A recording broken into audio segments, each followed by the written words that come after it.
Pokemon is one of my favorite video game series. When I was about the age of a Pokemon protagonist, I went to a garage sale and I bought a Game Boy Advance with a copy of Blue and Silver. I played these games a lot, but knew little more than to spam attacking moves from a team that the previous owner conveniently built for me. A couple years later, all my classmates were playing Generation 3. I got a copy of Pokemon Emerald for my birthday, a save that would eventually collect over 300 hours. Gen 2 and 3 would add a ton of Pokemon that I would read all about in the official strategy guide for Pokemon Emerald. However, a few Pokemon from Generation 1 felt a little bit different.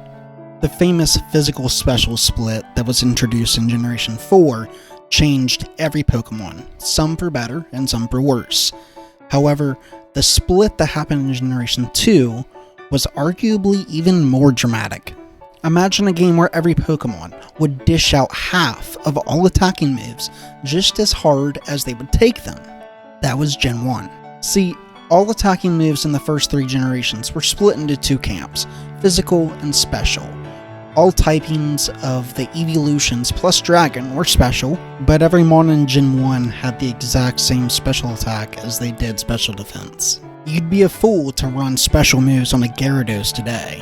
But back then, a Surf would be just about as powerful as a Skull Bash. And while Gyarados didn't exactly fall into obscurity after Gen 1, it was significantly nerfed. In fact, most mons from Gen 1 were nerfed in this way.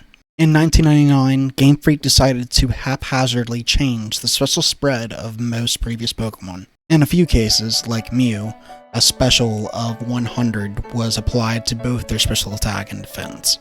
But for most Pokemon, one stat kept its legacy value, while the other was given a seemingly arbitrary number. Game Freak must have really liked Snorlax.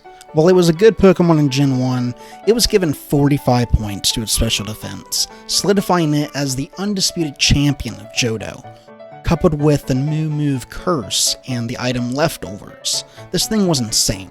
Charizard was given brownie points despite its contemporaries. With an additional 24 points in special attack, its base stat total, BST, climbed over Venusaur and Blastoise, as if it wasn't already the fan favorite. But these buffs paled in comparison to how they massacred my boy.